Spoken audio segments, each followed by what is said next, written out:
Magandang araw! Ginajad Tales presents dating kaklase ng dalaga, CEO na ngayon. Story of Lorna and Dave. Isinulat ni Wilmer Jordan to be narrated by yours truly, Miss Hanelet. Naging project manager sa isang malaking kumpanya si Lorna magmula nang malugi ang kaniyang negosyo. Isa pa sa masakit sa kaniya ay ninakawan siya ng matalik na kaibigan niya na nagtatrabaho sa negosyo niya. Hindi niya lubos akalain na magagawa iyon sa kaniya. Kinasuhan niya naman ito, kaya nga lang ay nabasura lang. Ma'am Lorna, pinapatawag kayo ni Sir Dave. Wika ni Roland, ang janitor sa hallway. Thanks, Kuya Roland. Sige, pupuntahan ko na siya. Nakangiting pahayag ni Lorna. Lumabas nga sa opisina ang dalaga. Medyo kinakabahan din siya sa maaaring sabihin nito sa kaniya. Ingat po sa paglalakad, ma'am. Medyo basa ang daanan. Oo, kuya. Salamat sa paalala. Nakangiting pahayag niya. Walang anuman po yun, ma'am. Nakangiting tugon nito. Noong makarating na siya sa office room ng CEO nila na si Dave, dito na siya nagsimulang kumatok sa may pintuan. Come in. Nakabukas yan. Sambit ni Dave sa kaniya. Agad namang pumasok si Lorna. Ano pong kailangan niyo, sir? Medyo kabadong tanong niya. Maupo ka muna. Agad naman siyang naupo. Kailangan mong ipagawa sa mga tauhan ng project na ito. Paliwanag nito. Ipinakita naman ni Dave sa sariling laptop ang proyekto sa kaniya. Mga hile-hilerang bahay ang makikita doon. Kaya naman masayang masaya siya sapagkat alam niyang malaki din ang kikitain niya roon. Wow, sir!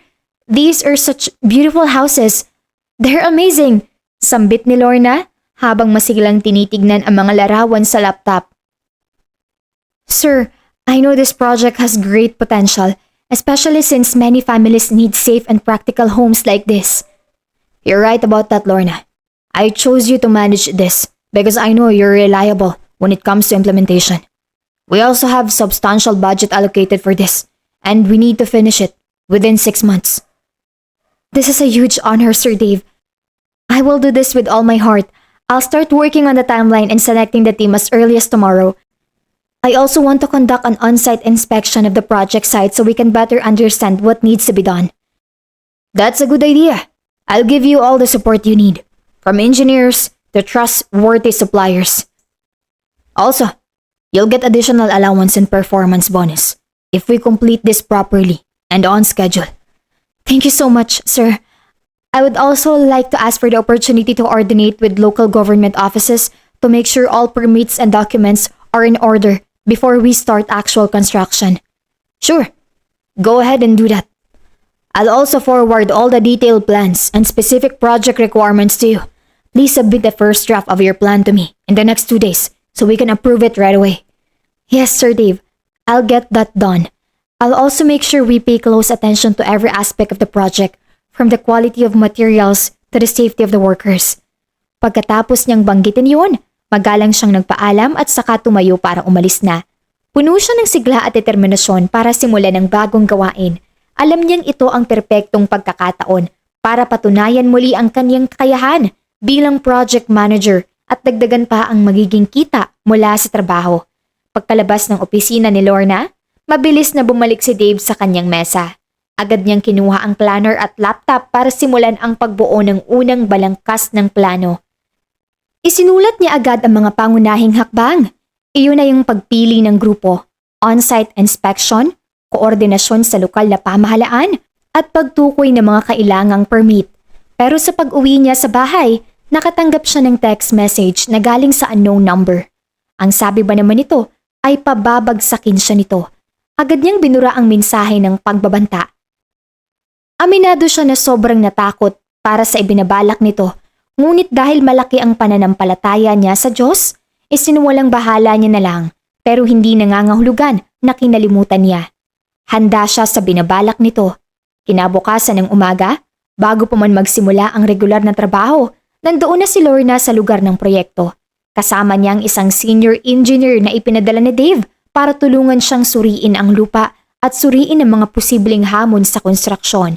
Napansin nila na ang lugar ay medyo malapit sa paaralan at palengke. Isang magandang pagkakataon dahil siguradong makakaakit ito ng maraming pamilya. Nakita ko rin po dito na kailangan nating ayusin muna ang daluyan ng tubig at kuryente dito, ma'am. Sabi ng engineer. Pero hindi po yun problema. May pondo naman tayo at maipapagawa natin ito kaagad para hindi maantala ang trabaho. Mabuti naman, engineer. Nang makabalik sa opisina, agad niyang tinawag ang ilang miyembro ng kupunan na pinili niya. Mga taong kilala niyang mapagkakatiwalaan at may mahusay na karanasan sa konstruksyon. Sa kanilang pagpupulong, ipinaliwanag niya ang layunin ng proyekto, ang timeline na 6 na buwan at ang mga pamantayan sa kalidad at kaligtasan na kailangang sundin. It's important that we do this correctly, not just for the company, but for the families who will live in these homes. Lorna said to them with a smile. Bibigyan ko kayo ng lahat ng suporta na kailangan ninyo. Pero kailangan din nating magtulungan para matapos ito sa takdang panahon. Pagkatapos ng pulong, pumunta siya sa mga opisina ng lokal na pamahalaan para makipag-ugnayan. Bumati siya ng maayos sa mga tauhan doon at ipinaliwanag ang proyekto. Mabuti na lang ay positibo ang kanilang tugon at tinulungan siya na malaman ang lahat ng kailangang dokumento at proseso. Binigyan pa siya ng listahan ng mga kinakailangan para mapadali ang pagkuha ng permit. Sa ikalawang araw, natapos na ni Lorna ang unang draft ng kaniyang plano. Kumpleto na at may detalyadong timeline, budget allocation, lista ng mga kailangang materyales at mga responsibilidad ng bawat miyembro ng kupunan. Agad niyang ipinadala ito sa email ni Sir Dave. Mga oras lang ang lumipas ay may mensahe na mula sa lalaki. Great work, Lorna. The plan looks solid. Let's meet tomorrow morning to discuss some minor adjustments and then we can officially kick off the project by next week. Keep up the good momentum. You're welcome, sir. I'm glad you like it. Reply niya dito. I don't regret hiring you here in the company. You're welcome. You can expect, sir, that I will never disappoint you. Oh, is that so? I will really count on that. So about this might turn into a chat and this is not Messenger. Let's just meet tomorrow. Nang mabasa ito ni Lorna, ngumiti siya ng malaki. Alam niyang marami pa ring trabaho na nag-aabang sa kanya, mula sa pag-monitor ng supply ng materyales hanggang sa pagtiyak na ligtas ang bawat hakbang ng konstruksyon. Pero handa na siya. Ang mga problema ng nakaraan ay naging lakas na ngayon para sa kanya na gawing matagumpay ang proyektong ito. Makaraan ng 1 linggo, nagsimula na ang aktwal na konstruksyon. Nakita ni Lorna ang mga manggagawa na masigasig na nagtatrabaho, ang mga engineer na maingat na sinusuri ang bawat detalye at ang mga supplier na naghahatid ng dekalidad na materyales sa tamang oras. Sa bawat araw, nakikita niya ang pag-unlad ng proyekto mula sa paghuhukay ng lupa hanggang sa unang pader na itinayo. Alam niyang hindi ito magiging madali pero may tiwala siya sa sarili at sa kanyang grupong binuo. Bawat bahay na matatapos nila ay isang tahanan na magbibigay ng ligtas at maayos na pumuhay sa mga pamilyang nangangailangan nito. Para sa kaniya, yun ang pinakamalaking gantimpala na makukuha niya mula sa kaniyang trabaho. 1 buwan nang nakalipas mula nang simula ng konstruksyon at umuunlad naman ang proyekto ayon sa timeline. Araw-araw, bumibisita si Lorna sa site at bago magbukas ang opisina, sinusuri ang bawat detalye ng gawain. Nakikita niya ang mga manggagawa na masigasig na nagtatrabaho. Ang unang 3 bahay ay nasa yugtunan ng paglalagay ng bubong, habang ang iba pang lote ay tapos na sa pagtatayo ng pundasyon. Ma'am Lorna, dumating na po ang mga kahoy na in-order natin para sa mga pintuan at bintana. Sambit ni Mang Roberto, ang site foreman, habang nagpapakita sa kanya ng delivery receipt. Pero may kakaiba po. Parang hindi po itong uri ng kahoy na napag-usapan natin. Mas manipis po at mukhang hindi gaanong lumalaban sa tubig. Agad na kumunot ang noo ni Lorna. Kinuha ang resibo at inihambing sa detalye sa kaniyang plano. Tama nga si Mang Roberto, ang supplier na dapat maghahatid ng first class na pine lumber ay nagdala ng murang plywood na hindi naman kasama sa kontrata. Please, Mang Roberto, wag muna nating gamitin yan. Tatawagan ko agad ang supplier. Sambit ni Lorna habang kinukuha ang kaniyang cellphone. Tinawagan niya agad si Mr. Santos ng Santos Lumber Supply, ang supplier na inirekomenda ng isa sa mga kasamahan ng kumpanya.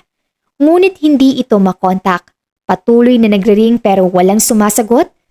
Pagkatapos ng 10 beses na pagtatangka, nagpa siya siyang pumunta mismo sa kanilang tindahan.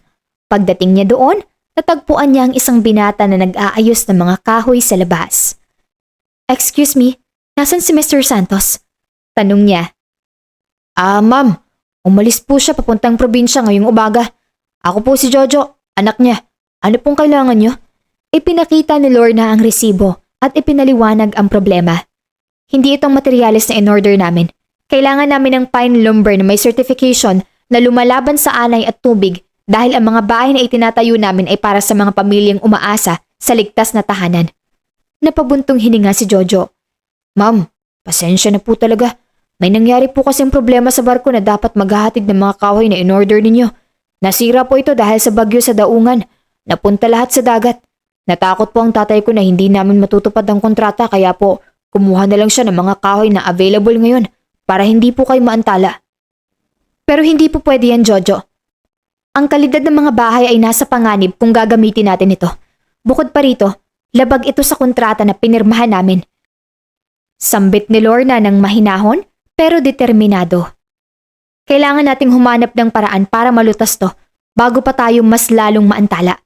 Habang pinag-uusapan nila ang problema, biglang dumating si Dave kasamang isang lalaking hindi pa kilala ni Lorna. Lorna, nabalitaan ko nangyari kaya sumunod ako.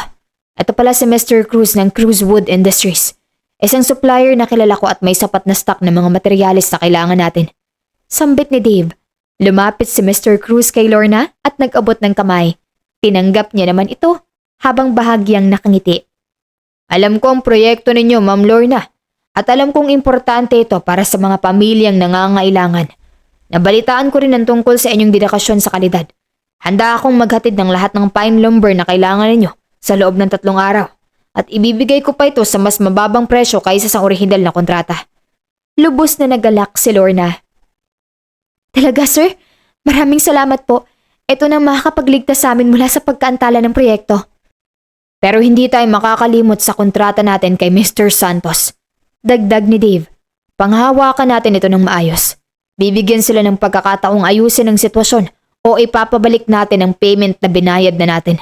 Mahalaga na matuto sila na ang integridad sa negosyo ay hindi dapat ipagpalit kahit anong problema pang dumating.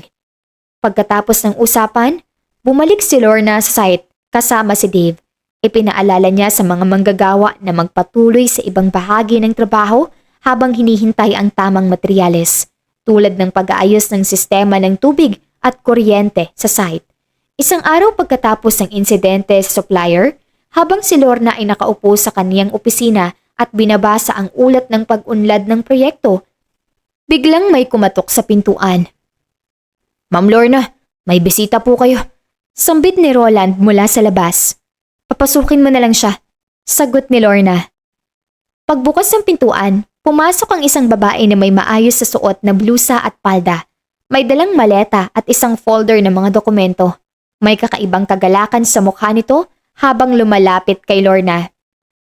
Lorna, hindi mo na ako nakikilala no? Bati ng babae na may malawak na ngiti. Napatayo si Lorna at tinitigan ng mabuti ang bisita. Elena, ikaw ba talaga yan? Pasigaw na sambit niya. Hindi kita nakita mula pa nung kolehiyo. Mabilis silang nagyakap. Si Elena ay matalik niyang kaibigan noong mga panahon ng kanilang pag-aaral. Pareho silang nag-aral ng business management at minsan pa silang magkasama sa isang proyekto sa paaralan. Oo naman, nabasa ko kasi sa isang dyaryon tungkol sa proyektong ginagawa mo. Mga hile-hilarang bahay para sa mga pamilyang nangangailangan. Sabi ko siguradong ikaw ang namamahala dito dahil alam kong mahal mo ang ganitong uri ng trabaho. Sambit ni Elena habang inilalagay ang bag sa isang upuan. Nakakamiss ka naman, Elena. Paano ka naman napadpad dito? Tanong ni Lorna habang naghahanda ng kape para sa bisita. Nagtatrabaho ako sa isang international na organisasyon na tumutulong sa mga proyekto ng pabahay sa buong bansa. Nabalitaan kong tungkol sa inyong proyekto at gusto kong mag-alok ng tulong. Meron kaming pondo para sa mga karagdagang pasilidad tulad ng mga parke para sa mga bata. Community center at sistema ng pagtitipid ng tubig. Maaari din kami magbigay ng pagsasanay sa mga pamilyang bibili ng bahay tungkol sa pagpapanatili ng kanilang tahanan. Paliwanag ni Elena habang binubuksan ang kaniyang folder at ipinapakita ang mga dokumento. Lubos na natutuwa si Lorna. Elena, Napakalaking tulong nito. Hindi lang namin maibibigay ang mga bahay kundi pati na rin ang isang buong komunidad ay magiging ligtas at masaya para sa mga pamilya. May isa pa akong balita. Dagdag ni Elena. I know you went through difficult experiences when you had a business. I want to tell you that not all people are like the one who cheated you. There are still many people who are willing to help with complete sincerity. Nangilid ang luha ni Lorna sa inihayag nito. Mababakas kasi sa tono ng pananalita na totoo ang sinasabi. Thank you, Elena. I really needed to hear that. I'm still sometimes afraid to trust again, especially with the people I work with. But because of this project, I found out that there are people who are willing to help and do good. Hayaan mong tulungan kita, Lorna. Magsasama tayo para gawing matagumpay ang proyektong to. Bukod pa rito, mayroon din ako mga kaibigan ng mga arkitekto na handang magbigay ng libreng konsultasyon para mapaganda pa ang disenyo ng mga bahay at gawing mas praktikal para sa mga pamilya. Sambit ni Elena at dinampian ng hawak ng kamay si Lorna. Mula noon, naging bahagi na si Elena ng grupo ni Lorna. Nakipag-ugnayan sila sa ibang mga organisasyon na handang tumulong sa proyekto. Nagkaroon sila ng donasyon ng mga gamit sa bahay tulad ng mga mesa, upuan at mga gamit sa kusina para sa mga unang pamilyang makakabili ng bahay. 2 buwan na ang lumipas at nasa kalahati na ng timeline ang proyekto nang dumating ang isang bagong hamon. Isang malakas na bagyo ang paparating sa rehiyon at inaasahang magdudulot ito ng malakas na ulan at hangin. Nagpatawag agad si Lorna ng emergency meeting kasama ang kanyang kupunan. We need to do everything to protect the site and the materials that are there. Furthermore, we need to coordinate with neighboring communities to ensure they are safe during the storm. Sambit ni Lorna habang ipinapakita ang weather forecast sa kanilang screen. Noted, ma'am. Ihahanda namin ang mga tarpaulin para takpan ng mga tapos ng bahagi ng mga bahay. Ilalagay namin ang mga materyales sa ligtas na lugar at titignan namin ang mga pundasyon para siguraduhin na hindi ito matutumba ng hangin. Ako naman ay makikipag-ugnayan sa lokal na pamahalaan at sa mga volunteer group para maghanda ng evacuation center para sa mga taong maaaring maapektuhan ng bagyo. Dagdag ni Elena, bibigyan din natin sila ng mga pagkain, tubig at mga gamit na kailangan para sa emergency. Samantala, kakatapos lang ng isang malaking pagpupulong ay naiwan sina Dave at Lorna habang tinitignan ang detalyado na modelo ng mga bahay na isa sa kanilang proyekto. Alam mo Dave, kapag nakikita ko itong model na to, naalala ko lang yung mga mukha ng mga pamilyang nakabili ng unang bahay na ating ipinatayo. Isang lola pa nga ang niyakap ako at nagsabing, ngayon lang sila nakakaramdam ng tunay na tahanan. Sobrang saya talaga ng nararamdaman ko nun. Sobrang natuwa ako sa iyo nun, Lorna. Nung una kitang makitang nag-apply dito sa kumpanya, hindi ako makapaniwala. Teka, anong ibig mong sabihin hindi makapaniwala? Wala. May naalala lang kasi akong isang tao sa katauhan mo. Alam ko na. Ex-girlfriend ba yung naalala mo, no? Aminin. Hindi. Kahit kailan ay hindi pa ako nagkakaroon ng nobya. Maya-maya pa, kinuha nito ang kamay ni Lorna ng mahinahon. Bagay na ikinagulat naman ng dalaga. Simula noon pa man, Lorna, alam ko nang iba ka. Nang malaman kong nalugi ka sa negosyo mo, hindi ako makapaniwala. Alam kong may kakayahan ka. Alam kong kaya mong gawing matagumpay ang anumang bagay na ibibigay sa iyo. Akala ko kasi dahil lang sa talino at plano ko, kaya mo ako tinanggap. Hindi ko akalain na kilala mo na ako noon pa man. At nung ibinigay mo sa akin ang tiwala mo at ng pagkakataon kong pamahalaan ng proyekto, doon ako nagsimulang makaramdam ng ibang bagay para sa'yo. Hindi lang bilang boss, kundi bilang isang tao. Para rin sa akin, Lorna, nung malaman kong lumalaban ka sa kasuhan kay Jerwin na siyang dahilan ng pagkalugi ng negosyo mo, humanga ako sa'yo. Hindi ka natakot dahil alam mong may sindikatong nagpoprotekta sa kanya. Doon ko napagtanto na ikaw na nga yung taong hinahanap ko. Yung taong handang lumaban para sa tama, para sa ibang tao, at para sa mga pangarap na pinaghihirapan. Samantala, noong makauwi na si Lorna sa kanila, hindi mawala-wala yung sinabi ni Dave sa kaniya kanina. Hindi niya din akalain na hahawakan pa nito ang kamay niya. Bakit kaya alam niya yung mga nangyari sa akin? Stalker ko kaya siya? Teka, may tumatawag. Unknown number na naman. Sambit ni Lorna sa kaniyang sarili. Hello? Sino to? Ako to. Humanda ka na sa pagbagsak mo. Araw-araw, may ginagawa kong hakbang. Hindi kita lulubayan. Seryosong wika ng isang lalaki sa kabilang linya. Jerwin, bakit ka nanggugulo? Ano bang ginawa kong kasalanan sa'yo? Ikaw nga yung may atraso sa akin dahil nagnakaw ka sa akin. Hindi lang kita mapakulong-kulong dahil hawak ka ng sindikato. Hindi ko na kailangan pang sagutin ang katanungan mong yan. Ang atraso mo sa akin ay kasalanan mo na ipinanganak ka pa. Galit na pahayag nito, sabay patay na ng cellphone. Dahil sa pagod ay nakatulog agad si Lorna noong humiga siya sa kama. Natatakot man para sa kanyang kaligtasan at ng kumpanya ay ipinagpadyos niya na lang. Samantala, napanaginipan na naman niya yung panahong elementary pa lang siya na madalas ay inaasar siya ng kaklase niya na isang batang lalaki na pangit siya. Agad naman siyang nagising sa panaginip na yon. Teka, bakit ko palaging napapanaginipan yon? Nasaan na kaya yung batang yun ngayon? Ano kayang profession niya? Nakalimutan ko na kasing pangalan niya.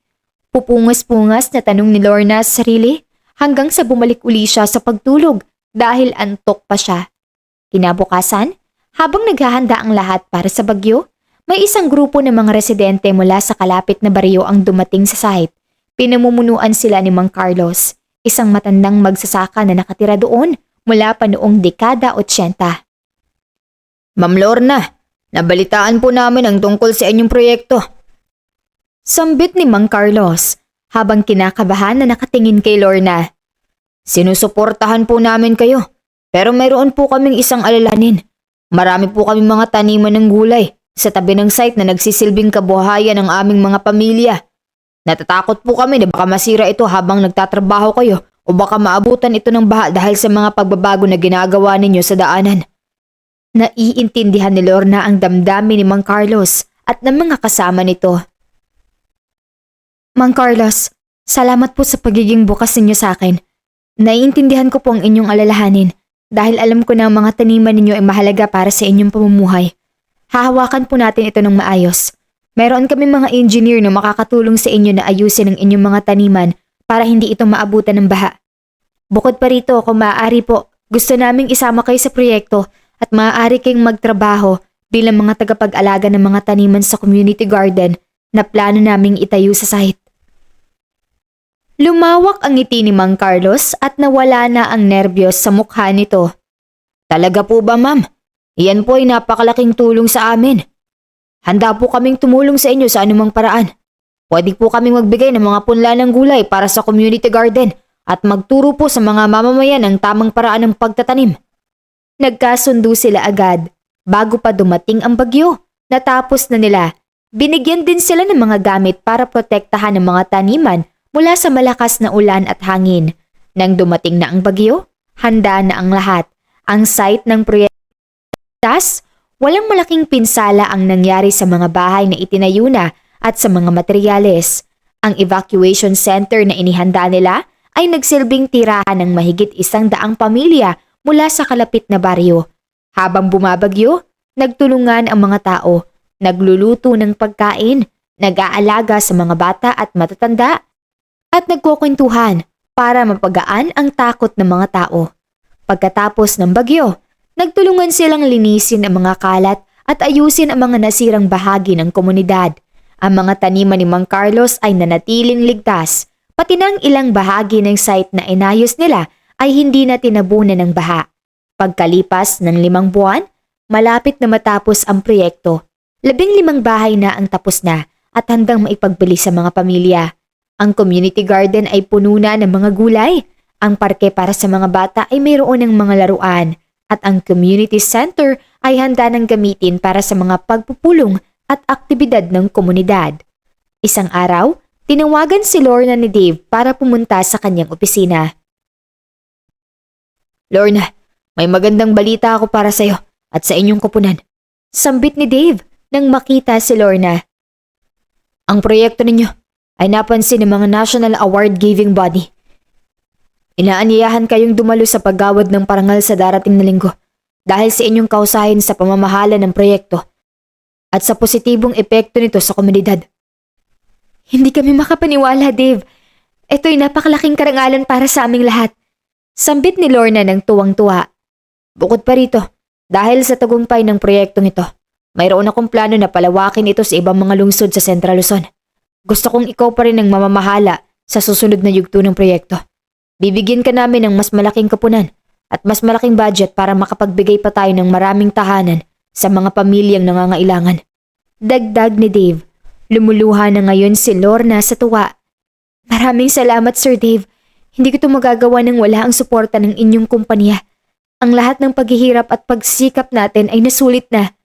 Pagkatapos ng usapan, pumunta si Lorna sa site para ipaalam ang magandang balita sa kanyang mga kasama. Nang marinig ito ng mga manggagawa, engineer at ng mga miyembro ng komunidad na tumulong sa proyekto, nagtawanan at nagyakapan sila sa isa't isa. Lahat sila ay nalulugod dahil alam nilang ang kanilang mga pagsisikap ay hindi nasasayang. Nagpasya silang maghanda ng maliit na pagtitipon sa site para ipagdiwang ang malapit ng pagtatapos ng proyekto. Naghanda rin sila ng pagkain. Ma'am Lorna, baka po masobrahan tayo sa pagkain. Bumili ako ng 5 kilong lechon kawali, 3 kaldero ng menudo at 7 tray ng pansit para daw di maubusan kahit makikain pa ang buong barangay. Birong sambit ni Mang Roberto habang nagluluto sa makeshift na kusina sa tabi ng site. Mang Roberto, baka naman hanggang bukas tayo kakain yan at marami pang matitira. Natatawang biro ni Lorna. Habang naghahanda ang lahat, biglang dumating si Roland na hinihingal-hingal. Ma'am Lorna, Ma'am Elena, may emergency po. Nagkatinginan silang lahat habang nag-aalala. Ano, Kuya Roland? Ano nangyari? Tanong ni Lorna ng mabilis.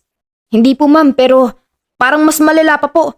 Sambit ni Roland habang hinahabol ang hininga.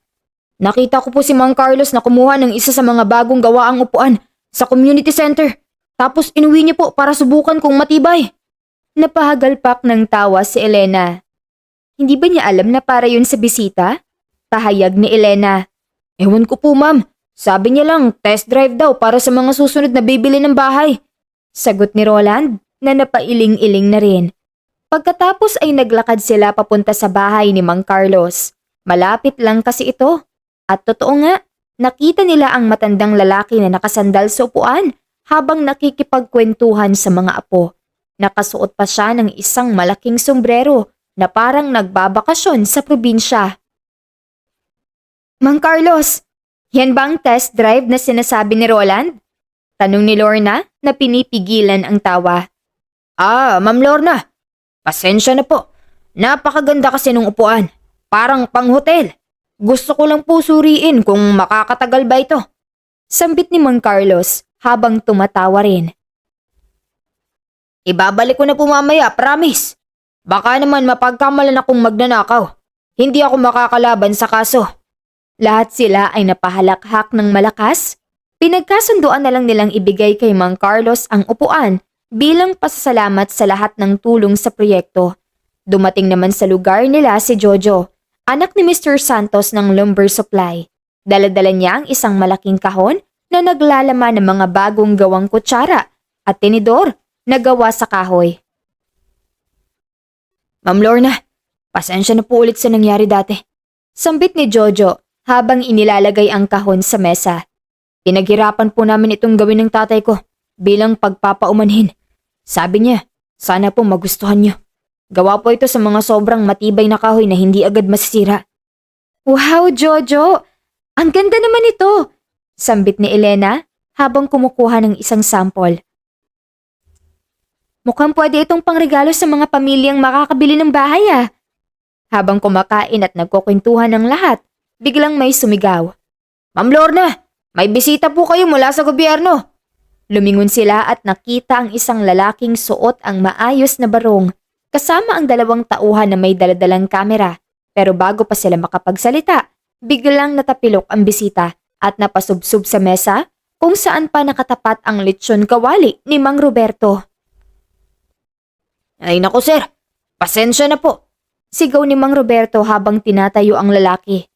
Baka naman nasarapan ka na kahit hindi ka ba nakakakain Pagbibiro pa niya, hindi naman napigilan tumawa ng lahat kahit na ang bisita ay napangiti rin habang pinupunasan ang mantsa sa kaniyang barong. Hindi ko inakala na masaya pala ang pagdiriwang dito. Sambit nito, ipinakilala niya ang sarili bilang si Mr. De La Cruz mula sa Department of Human Settlements and Urban Development. Nabalitaan kong tungkol sa inyong proyekto at gusto kong sabihin na gustong-gusto po namin ito. Bibigyan ko kayo ng karagdagang pondo para sa dagdag pang mga bahay. At isa pa, mayroon kaming programa na magbibigay ng libreng pagsasanay sa negosyo para sa mga pamilyang mabibigyan ng bahay. Talaga po ba, sir? Ito na po ang pinakamasayang balita ngayong gabi. Sambit ni Lorna habang kinakamayan si Mr. De La Cruz. At baka pwede po ninyong subukan ang lechon kawali ni Mang Roberto. Kapag natikman ninyo, baka po mas mahalin ninyo palalo ang proyekto namin. Pag-aanyaya pa ni Lorna. Habang kumakain na ang lahat, nagpasya silang maglaro ng Pinoy Henyo para mas lalong masaya. Si Mang Roberto at si Roland ang unang pares. Ang huhula ang salita ay proyekto. Bagay ba ito sa trabaho? Tanong ni Roland. Oo! Sagot ni Mang Roberto.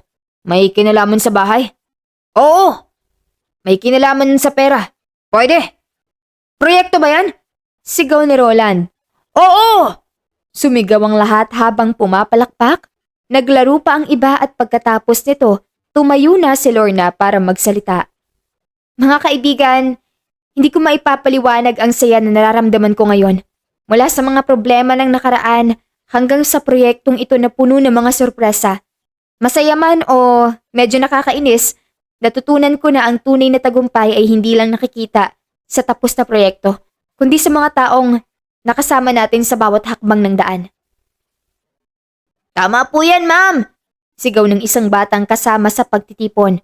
At mas masaya pa po sana kung palaging may lechon kawali. Tumawa ulit ang lahat. Habang nagwawakas na ang pagtitipon, nagpasya silang magbigay ng mga regalo sa isa't isa. Lorna, alam mo ba? Sabi ni Elena habang pinapanood ang mga bata na naglalaro. Ang ganitong pagtitipon, ito ang tunay na pangwakas ng isang magandang proyekto. Dahil dito, nabubuo ang mga ugnayan na magpapanatili ng komunidad na ito ng matagal pa. Tama ka, Elena. Sagot ni Lorna habang ngumingiti. At alam ko na hindi itong huli dahil marami pang proyekto. Marami pang hamon. At syempre, marami pang handaan kagaya nito. Isang linggo matapos ang kanilang selebrasyon, kinabukasan ng umaga pa lang ay abala na si Lorna sa paghahanda para sa paggawad ng parangal sa Maynila. Sinabi ni Dave na isasama niya ang buong kupunan, kabilang si Mang Roberto, Elena, Roland at kahit si Mang Carlos. Bahagya pang nasira ang araw ni Lorna dahil tinakot na naman siya ni Jerwin sa text message. Talagang hindi siya nito nilulubayan. Pagdating nila sa venue ng paggawad ng parangal sa isang malaking hotel, agad silang napahanga sa mga dekorasyon at dami ng mga tao na dumalo. May mga kinatawan mula sa iba't ibang kumpanya, mga opisyal ng gobyerno, at mga kinatawan ng mga organisasyon na tumutulong sa mga proyekto ng pabahay. Si Lorna naman ay medyo kinakabahan. Hindi pa siya nakapunta sa ganitong malaking pagtitipon mula pa noong kolehiyo. Ang lakas ng tibok ng puso ko, Elena. Bulong ni Lorna kay Elena habang naghihintay sila sa backstage. Baka mamaya, makalimutan ko pang sasabihin ko sa speech ko. Huwag kang matakot. Alam mo naman na mga salita mo ay galing sa puso. At kung sakaling makalimutan mo, sabihin mo na lang, salamat sa lechon kawali ni Mang Roberto. Siguradong tatawa lahat sila. Biro ni Elena habang hinahawakan ang kamay ni Lorna para mabawasan ang panginginig nito. Naging biro ang topic na nila ang tungkol doon. Biglang may tumawag sa pangalan ni Lorna mula sa likod. Miss Lorna? Lumingon siya at nakita ang isang may edad na babae na suot ang mamahaling damit at may hawak na mikropono. Si Monica Reyes, ang host ng paggawad ng parangal at isa ring kilalang negosyante sa larangan ng real estate. Miss Monica, opo, ako po, sagot ni Lorna ng mahinahon. Nakakamiss ka naman.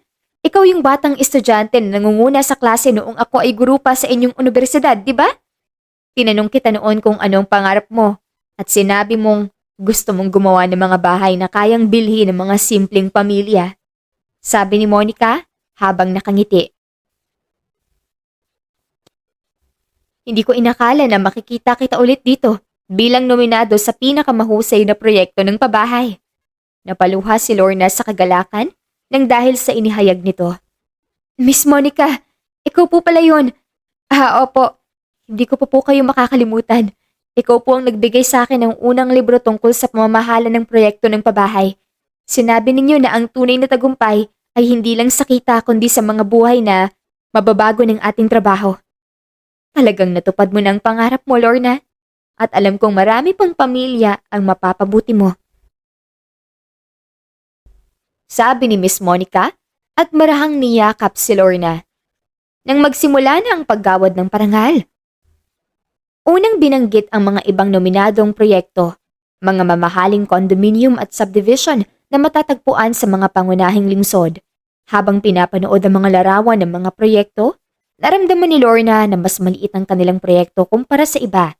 Pero nang ipakita naman ang kanilang mga bahay, ang community garden na puno ng mga gulay at ang mga ngiti ng mga residente ay agad na nakuha ng pansin ng lahat.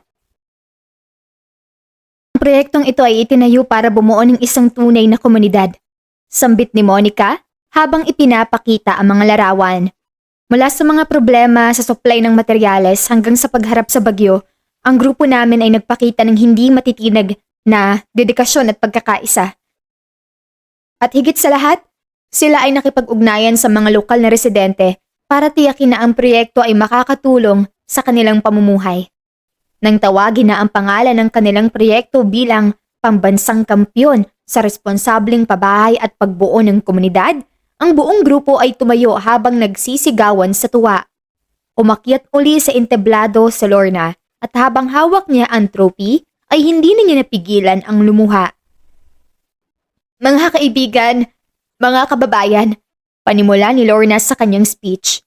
Hindi ko maipapaliwanag ang saya na nararamdaman ko ngayon. Nung una, akala ko na ang tagumpay ay nasa mga gusaling matataas at mamahalin. Pero natutunan ko na ang tunay na halaga ng isang proyekto ay nakikita sa mga taong nakikinabang dito. Isang beses po akong nadapa at nalugi sa negosyo at ninakawan pa ng taong pinagkakatiwalaan ko. Minsan naisip ko na baka hindi na ako makakabangon pa. Pero dahil sa mga taong nasa tabi ko ngayon, si Mang Roberto na kahit pagod ay hindi tumigil sa trabaho, si Elena na matagal ko ng kaibigan ay biglang dumating para tumulong. Si Roland na palaging handang magbigay ng paalala at suporta. Si Jojo at ang kanyang tatay na nagpakita ng katapatan sa kabila ng mga problema. At si Mang Carlos na nagpakita na ang komunidad ay hindi basta-basta bibitaw sa kanilang kabuhayan. Natutunan kong ang pagkakamali ay hindi katapusan kundi simula ng pagbabago. Ang proyektong ito ay hindi lamang gawa ng aming kumpanya, kundi gawa ng lahat ng taong naging bahagi nito. Mula sa mga manggagawa hanggang sa mga residente, lahat ay nagbigay ng kanilang parte para gawing mas maganda ito. At sa lahat ng mga hurado at ang Department of Human Settlements and Urban Development, maraming salamat po sa pagkilala sa aming trabaho. At baka naman makalimutan ko na banggitin ang lechon kawali ni Mang Roberto na naging simbolo ng aming pagkakaisa. Dahil kapag may masarap na pagkain, mas madaling makipag-usap at magtulungan ang mga tao sa aming lugar. Ang buong venue ay tumawa at pumalakpak. Pagkatapos ng speech ni Lorna, lumapit si Mr. De La Cruz mula sa DHSUD para ibigay sa kanya ang karagdagang pondo na ipinangako niya.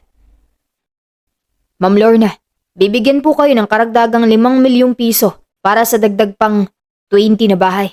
Bukod pa rito, bibigyan po namin kayo ng libreng pagsasanay sa negosyo para sa 50 kapamilyang mabibigyan ng bahay mula sa pagtitinda ng mga gulay hanggang sa paggawa ng mga gawang kamay na produkto.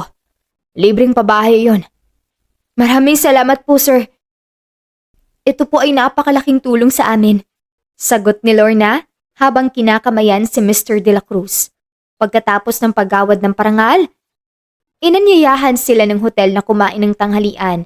Habang kumakain sila, biglang may dumating na grupo ng mga estudyante mula sa isang universidad na nag-aaral ng architecture at business management. Ma'am Lorna, kami po ay mga estudyante ng Universidad ng Pilipinas. Gusto po naming humingi ng payo tungkol sa paggawa ng mga proyekto ng pabahay na abot kaya ng mga pamilya. Sabi ng leader ng grupo na si Anne, narinig po namin ang inyong speech at na-inspire po kami na gawin din ito sa aming sariling komunidad sa probinsya. Siyempre naman, Anne! Masaya akong tutulong sa inyo. Sagot ni Lorna habang inaalok sila ng pagkain. Ibabahagi ko sa inyong lahat ng karanasan namin, mula sa pagpaplano hanggang sa pagpapatupad. Bukod pa rito, pwede kayong pumunta sa aming site para makita ninyo mismo kung paano namin ginawa ito. Talaga po ba, ma'am? Maraming salamat po! Sigaw nito sa tuwa. At baka naman pwede po ninyong ipakilala sa amin si Mang Roberto para matuto kami ng lechon kawali. Gusto po naming ipaghanda ito sa aming mga magulang kapag natapos na rin namin ang aming proyekto. Hindi iha. Mali kayo ng akala. Binili niya lang iyon. Lahat ay muling tumawa. Mukhang alam na ng estudyanteng ito na may nakakatawa doon. Habang nagkukwentuhan sila, biglang tumawag si Dave sa telepono ni Lorna. Lorna, may isa pang magandang balita para sa inyo. May isang international na organisasyon na gustong tumulong sa inyong proyekto sa Central Luzon. Bibigyan kayo ng teknolohiya para sa mga bahay na mas lumalaban sa bagyo at mas matipid sa kuryente. At bukod pa rito, mayroon silang programa na magbibigay ng scholarship para sa mga anak ng mga pamilyang mabibigyan ng bahay.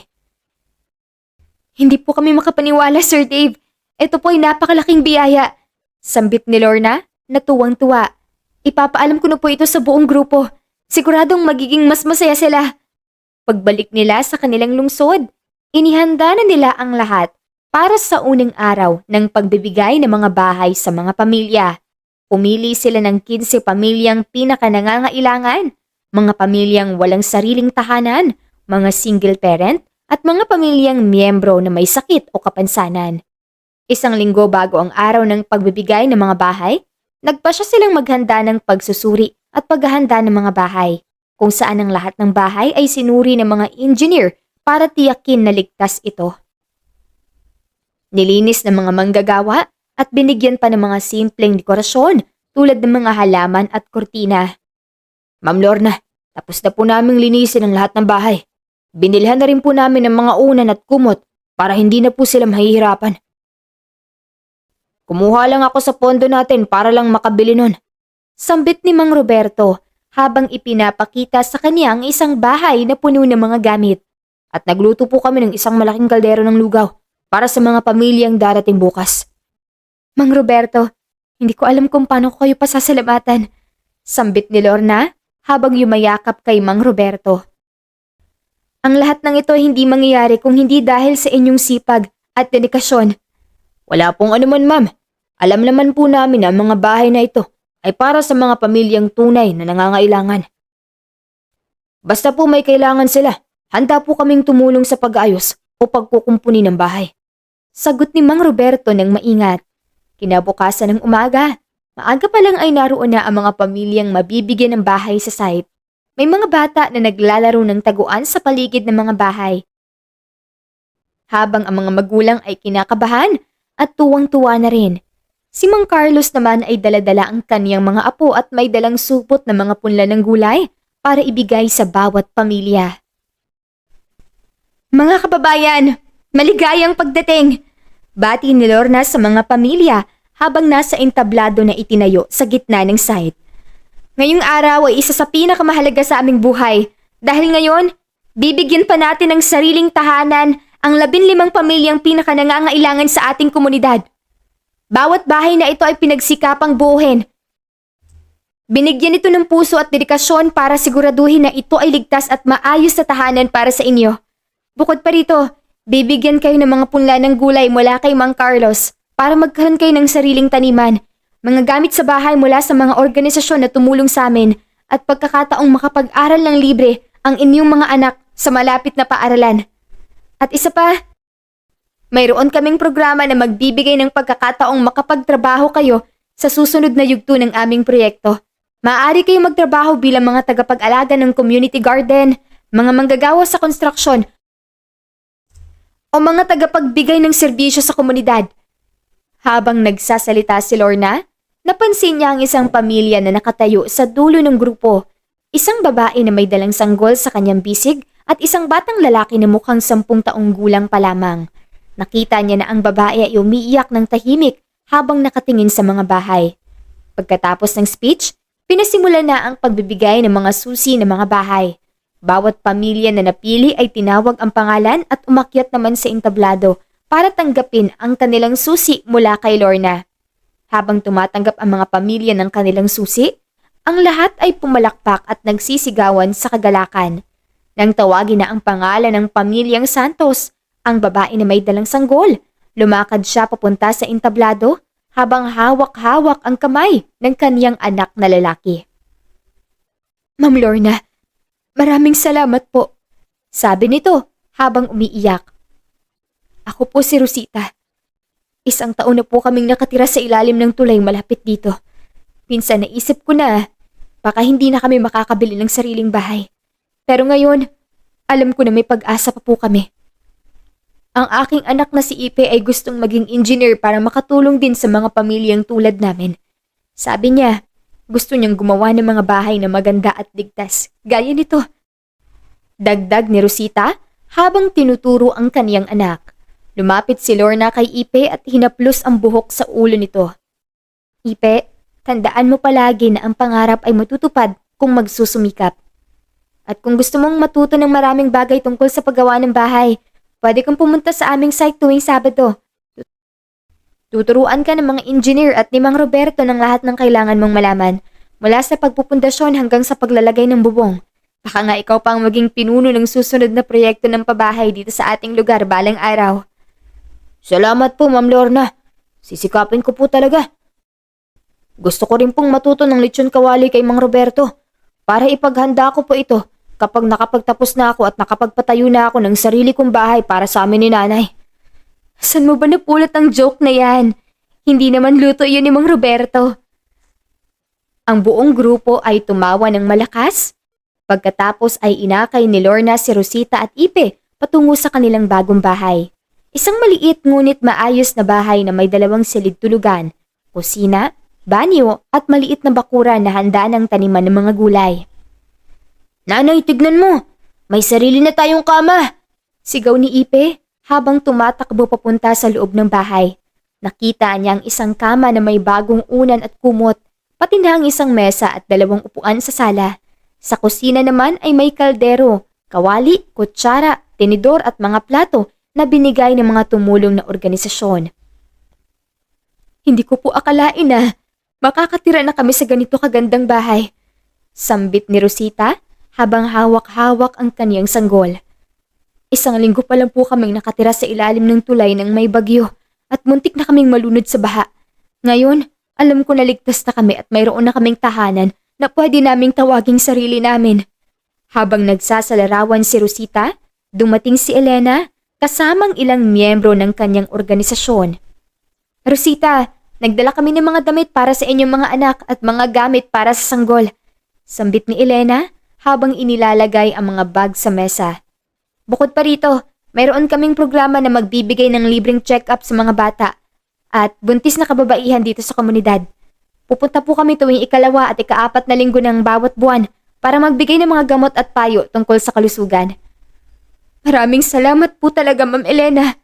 Hindi ko po alam kung paano ko kayo mababayaran sa lahat ng tulong na ibinibigay ninyo sa amin. Sambit nito. Wala ka pong kailangan bayaran. Libre ang lahat ng ito dahil sa dami na nagbibigay ng pondo. Sagot ni Elena. Ang layunin ng lahat ng ito ay tiyakin na ang bawat pamilya ay may pagkakataong mabuhay ng maayos at masigla. At kung gusto mong makatulong din sa iba, pwede kang sumali sa aming mga volunteer group. Tuturuan ka namin ng mga paraan para tumulong sa ibang pamilyang nangangailangan. Sa ibang bahagi ng site, nakita ni Lorna si Mang Carlos na kasamang ilang pamilya at tinuturuan sila ng tamang paraan ng pagtatanim ng gulay. Mga kababayan, ang mga punla na ibibigay ko sa inyo ay mga uri ng gulay na madaling palaguin at mabilis magbunga, tulad ng talong, okra, kamatis at sitaw. Sambit ni Mang Carlos habang ipinapakita sa kanila ang mga punla. Kailangan lang ninyong tiyakin na sila ay nakakakuha ng sapat na araw at tubig at lagyan ng abono para lumaki ng maayos. Mang Carlos, paano po kung hindi po namin alam kung paano magtanim? Kumbaga, wala pa kaming sapat na kaalaman. Hindi pa kami batikan doon. Tanong ng isang lalaki. Huwag kayong mag-alala. Basta tuwing umaga o hapon, pwede ninyo akong tawagan. Tuturuan ko kayo ng lahat mula sa paghuhukay ng lupa hanggang sa pag-aani ng mga gulay. At kapag marami na kayong ani, pwede ninyong ibenta ito sa palengke o ibahagi sa inyong mga kapitbahay. Sagot ni Mang Carlos ng masigla. Isa pa, mayroon kaming community garden na itinayo sa tabi ng parke. Pwede kayong magtanim doon ng mga gulay at magkakasama tayong mag-aalaga ng mga taniman. Habang nagtuturo si Mang Carlos, dumating si Jojo kasama ang kanyang tatay na si Mr. Santos. Ma'am Lorna, gusto po naming ibigay mga gawang kamay na kahoy na kagamitan sa bawat pamilya. Tulad ng mga lamesa, upuan, at mga lalagyan ng pagkain. Sambit ni Mr. Santos habang inilalabas ang mga gamit mula sa kanilang truck. Pasensya na po ulit sa nangyari dati. Gusto po naming ipakita na handa kaming magbago at tumulong sa komunidad. Maraming salamat po, Mr. Santos. Ito po ay napakalaking tulong sa aming mga pamilya. Sagot ni Lorna. At kung gusto ninyo makipagtulungan sa amin sa susunod na proyekto, malugod po namin kayong tatanggapin. Kailangan namin ng mga supplier na mapagkakatiwalaan at may puso para tumulong sa iba. Talaga po ba, ma'am? Sobrang saya po namin na marinig yan. Sambit ni Mr. Santos na tuwang-tuwa.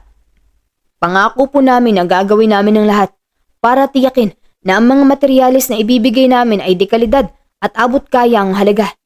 Sa gitna ng lahat ng saya, biglang dumating si Roland na may dalang malaking cake. Ma'am Lorna, Ma'am Elena, naghanda po kami ng cake para sa lahat ng pamilyang nabigyan ng bahay.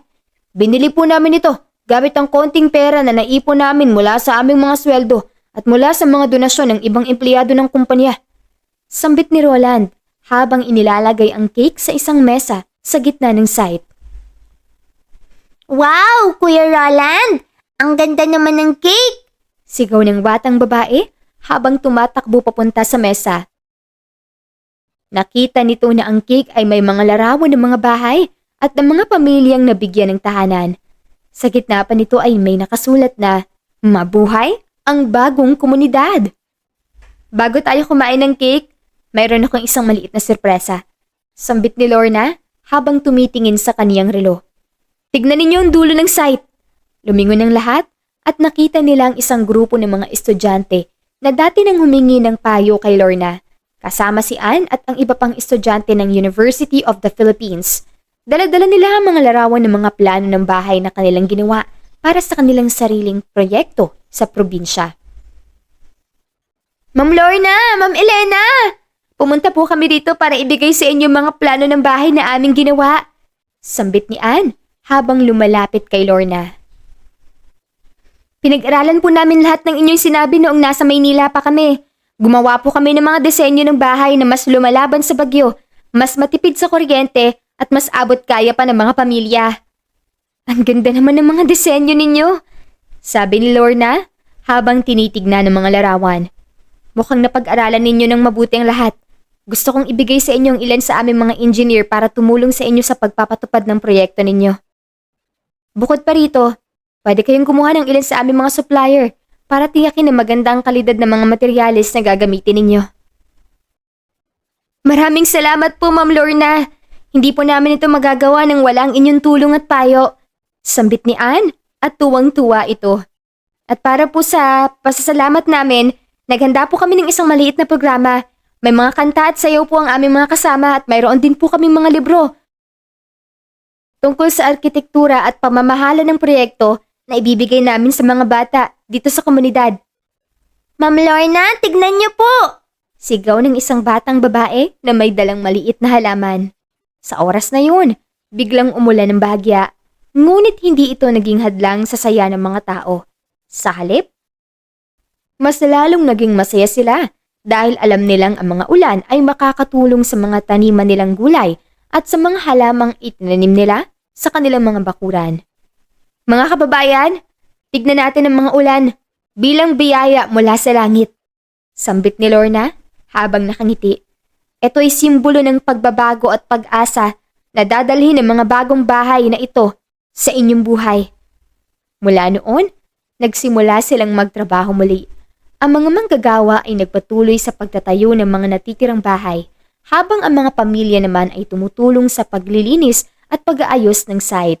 Ang mga estudyante mula sa UP ay nakipagtulungan sa kanila sa pagguhit ng mga bagong disenyo para sa mga susunod na bahay. Patuloy pa rin na nananakot si Jerwin kay Lorna sa pamamagitan ng text message. Maging ang buhay niya daw ay kaya nitong kunin. Gayunpaman, kahit na sobrang natatakot, ay kampante pa rin siya sapagkat alam niyang sinusubaybayan siya ng Diyos. Samantala, noong nasa bahay na uli si Lorna ay napaniginipan na naman niya ang eksena kung saan ay inaasar siya ng kaklase niya at tinatawag siyang pangit. Sa hindi malamang dahilan, sa halip na maasar ay bahagya pang natutuwa si Lorna. Hindi niya maipaliwanag ang nararamdaman, pero sa tuwing napapansin siya nito ay lumiligaya ang puso niya. Siguro ay dahil crush niya ito. Alam niya rin naman na kaya sinasabihan siya nito ng ganun ay dahil nagpapapansin ito sa kanya. Kaya nga kapag sinasabihan siya ng ganun, nginingitian niya na lang. Kaya nga lang ay paulit-ulit pa rin siya nitong inaasar. Napanaginipan ko na naman. Bakit kaya lagi kong napapanaginipan ng eksenang yun? Pupungas-pungas na tanong ni Lorna sa kanyang sarili noong magising na siya sa panaginip na iyon. Curious ako. Alam kong may hindi tamang nangyayari sa isip ko.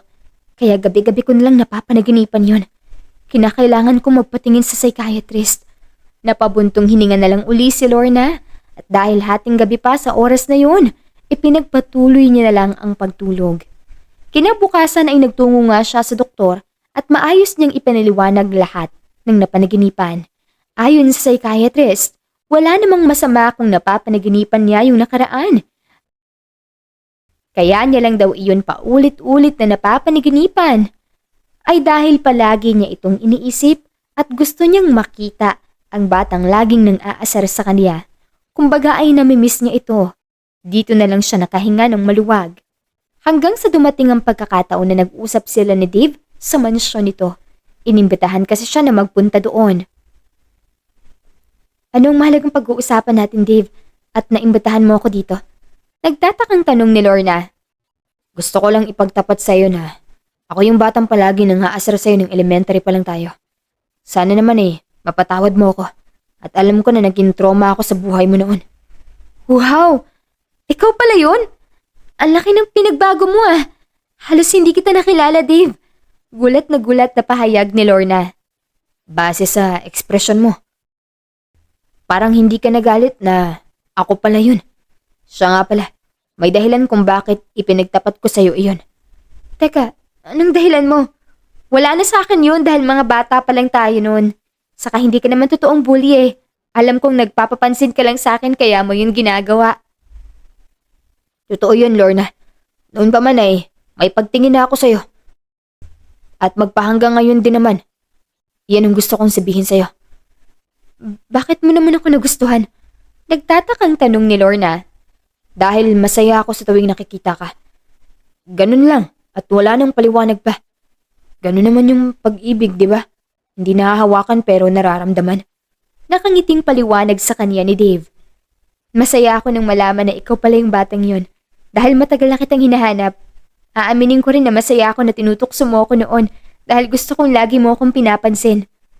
Oo, tama ka nang narinig mo, Dave. Meron din akong pagtingin sa'yo. Nakangiting pahayag ng dalaga. Talaga? Pero bakit? At paano mo ako nagustuhan? Gaya lang din ang sinabi mo.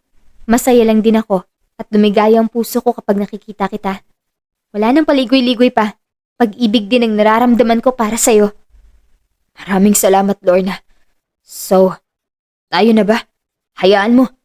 Manliligaw naman ako sa'yo araw-araw. Kahit tayo na.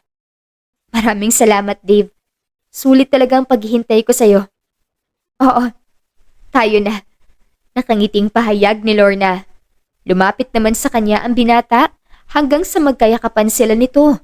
Ramdam na ramdam nila ang lubos na kaligayahan dahil sa kanilang pagmamahalan. Dahil dito ay mas lalong sinipagan sa trabaho ni Lorna at syempre, ganun din naman itong si Dave. Samantala, Kinabukasan ay may nabalitaan si Lorna sa isang security guard ng kanilang kumpanya. Ayon dito, kagabi raw ay may nanloob sa kanilang kumpanya at nagtangka pa raw ito ng magnakaw. Mabuti na lang ay nahuli niya ito sa akto, kaya nga lang ay nakatakas ito. Kaya't nireview ni Lorna ang kuha ng CCTV dahil advanced technology ang camera at meron pa itong scanner kung saan ay makikita pa rin ang mukha ng isang tao kahit na may takip. Nakilala niya na si Jerwin ito, ang tao na nagnakaw rin noon sa kanya at paulit-ulit na nananakot. Tinulungan siya ni Dave kaya sa bandang huli, nakasuhan itong si Jerwin at nakulong. Sa hindi malamang dahilan, kumalat pa ang hindi kanais-nais na video ni Jerwin kung saan ay nagpaparaos ito ng sarili habang tinitignan ang picture ni Dave na nakatopless. Kumalat yun sa isang website. Bakit mo nagawang magnakaw, Jerwin? Binigyan kita ng trabaho noon at saka mag-best friend pa tayo. Tapos, ganyan lang pala ang gagawin mo? Kasapi ka pala ng sindikato kaya hindi kita mapakulong noon. Mabuti na nga lang ay tinulungan ako ni Dave. Ang galing mo pang manakot at manira. Pasensya na, Lorna. Naligaw kasi ako ng landas at nalulung sa ipinagbabawal na gamot at isa pa. Gusto ko tang pabagsakin dahil na rin sa selos. Mayroon kasi akong pagtingin kay Dave. At ikaw lang ang gusto niya. Isa ka palang bading. Kaya pala meron kang video na ganun. Huwag kang mag-alala dahil kumalat na. Kitang-kita na sa buong mundo ang nakakahiya mong ginagawa. Ayos lang sa akin yun. Yun na lang ang magsisilbi kong kabayaran sa kasalanang nagawa ko sa'yo. Sa totoo lang, Lorna, sobra na akong nagsisisi sa mga maling desisyon na nagawa ko. Sana mapatawad mo na ako, Lorna. Well, ano pa bang dapat kong gawin? Sige, pinapatawad na kita, pero huwag mong asahan na papalayain kita. Hindi dahil matagal-tagal kang makukulong dito sa bilangguan. Buong tapang nasambit ni Lorna. Kinabakasan naman ng kawalan ng pag-asa si Jerwin. Hindi na ito umimik pa at umalis na ito sa pagkakakapit sa rehas. Sumandal ito sa pader at unti-unti itong napapaupo habang umiiyak. Halata talaga na nagsisisi na sa ginawa.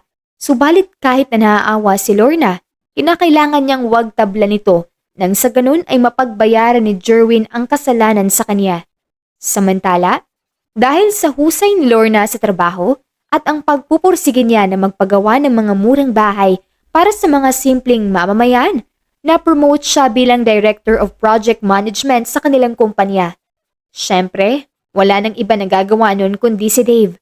Bumilang lang ng 2 taon ay kinasal na sila at nagkaroon ng isang unika iha. Wakas. Maraming salamat po sa patuloy na pakikinig sa aming kwento. Hanggang sa muli, dito lamang sa Our Stories Behind. Malayo ka man, mahal, lagi mo tandaan. Hindi magbabago, pag-ibig ko'y sa'yo lamang.